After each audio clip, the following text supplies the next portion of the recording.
दोस्तों, भारतीय हथियारों का डंका अब सिर्फ हमारे देश में ही नहीं बल्कि सात समंदर पार यूरोप के दरवाजे पर भी बज रहा है। आज यानी 28 मई को आर्मेनिया के रिपब्लिक डे पर कुछ ऐसा हुआ जिसने पूरी दुनिया, खासकर पाकिस्तान और तुर्की के होश उड़ा दिए। आर्मेनिया की राजधानी येरेवान में हुई एक विशाल मिलिट्री परेड में जब वहां की सेना उतरी तो पूरी परेड में मेड इन इंडिया हथियारों का जलवा दिखाई दिया। पहली बार किसी विदेशी देश में अपनी सैन्य ताकत दिखाने के लिए भारत के हथियारों को दुनिया के सामने फ्रंट पर रखा गया। आखिर कौन कौन से भारतीय सुपर वेपन्स इस परेड की शान बने और भारत कैसे दुनिया का एक नया डिफेंस हब बन चुका है, चलिए आज की इस वीडियो में मैं आपको डिटेल्स के साथ बताता हूं। तो दोस्तों, आर्मेनिया की इस परेड में भारत के एक नहीं बल्कि कई घातक हथियार और डिफेंस सिस्टम दिखाई दिए। आइए इसकी लिस्ट सुनिए। पहला था आकाश एयर डिफेंस सिस्टम। इस परेड की सबसे बड़ी जान था भारत का आकाश मिसाइल सिस्टम, जिसे डीआरडीओ ने बनाया है। ये दुश्मन के फाइटर जेट्स,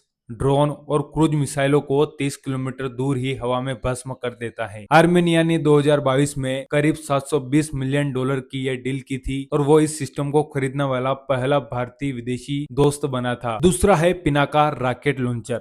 ये वो खतरनाक रॉकेट सिस्टम है जो कुछ ही सेकेंडों में दुश्मनों पर रॉकेट्स की बारिश कर देता है। इसकी गाइडेड रेंज 75 किलोमीटर तक है और इससे पाने वाला आर्मेनिया पहला विदेशी मुल्क है। तीसरा है ATAGS और MARG आर्टरी गन। सिर्फ मिसाइल ही नहीं, भारत की बनाई 155 की कड़क तोपें भी परेड में गरजती दिखी। ये तोपें इतनी हल्की और मोबाइल है कि मुश्किल पहाड़ी रास्तों पर भी इन्हें तेजी से तैनात किया जा सकता है। चौथा है स्वाति रडार। दुश्मन की तरफ से आ रहे गोलों और मिसाइलों की लोकेशन तुरंत ट्रैक करने वाला भारत का ये रडार सिस्टम भी वहां तैनात किया गया। लेकिन दोस्तों, आपको क्या पता है, पहले आर्मेनिया रूस से हथियार खरीदता था, लेकिन आखिर आर्मेनिया ने रूस को छोड़कर भारत को क्यों चुना? अब आपके इस मन में भी सवाल आएगा कि भारत से इतने हथियार क्यों खरीद रहा है और क्या कारण है कि वो रूस को छोड़कर भारत की तरफ आया। तो देखो भाई, 2020 में अजरबैजान के साथ हुए युद्ध में आर्मेनिया को समझ आ गया कि उसके पुराने रूसी हथियार आज के मॉडर्न ड्रोन वार के सामने टिक नहीं पा रहे हैं। दूसरी तरफ अजरबैजान जो तुर्की और पाकिस्तान का खुला सपोर्ट कर रहा था, इसी वजह से पाकिस्तान और तुर्की ने उसका खुला सपोर्ट किया। ऐसे मुश्किल वक्त में आर्मेनिया की मदद के लिए भारत आगे आया। 2020 के बाद से आर्मेनिया ने भारत के साथ लगभग $2 अरब के रक्षा समझौते किए हैं। भारत के हथियार पश्चिमी देशों के मुकाबले बहुत सस्ते हैं, लेकिन क्वालिटी और भरोसे के मामलों में रूस और चीन से कहीं बेहतर भी हैं। तो दोस्तों, भारत जो कभी दुनिया का सबसे बड़ा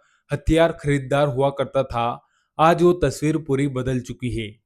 पिछले 10 से 12 सालों में भारत का डिफेंस एक्सपोर्ट 34 गुना से ज्यादा बढ़ गया है। साल 2013-14 में भारत ने सिर्फ 686 करोड़ के हथियार बेचे थे, जो इस साल 25-26 में बढ़कर 38,424 करोड़ के ऑल टाइम हाई रिकॉर्ड पर पहुंच गए हैं। आज भारत 100 से ज्यादा देशों को अपने हथियार बेच रहा है। तो दोस्तों, इस हिसाब से आर्मेनिया की परेड में भारतीय हथियारों का ये प्रदर्शन एक बिजनेस डील नहीं बल्कि तुर्की, अजरबैजान और पाकिस्तान के उस गठजोड़ को भारत का एक सीधा और कड़ा संदेश है कि भारत के हथियार किसी से कम नहीं है। भारत अब पश्चिम एशिया और यूरोप के बीच अपनी कूटनीतिक और सैन्य ताकत का लोहा मनवा रहा है। आपको क्या लगता है, क्या भारत आने वाले दिनों में दुनिया का सबसे बड़ा हथियार सप्लायर बन पाएगा? अपनी राय हमें कमेंट बॉक्स में जरूर बताना। साथ ही ऐसी और वीडियोस देखने के लिए हमारे चैनल रैपिड न्यूज को फॉलो करना ना भूले। मिलते हैं अगले वीडियो में, तब तक के लिए जय हिंद।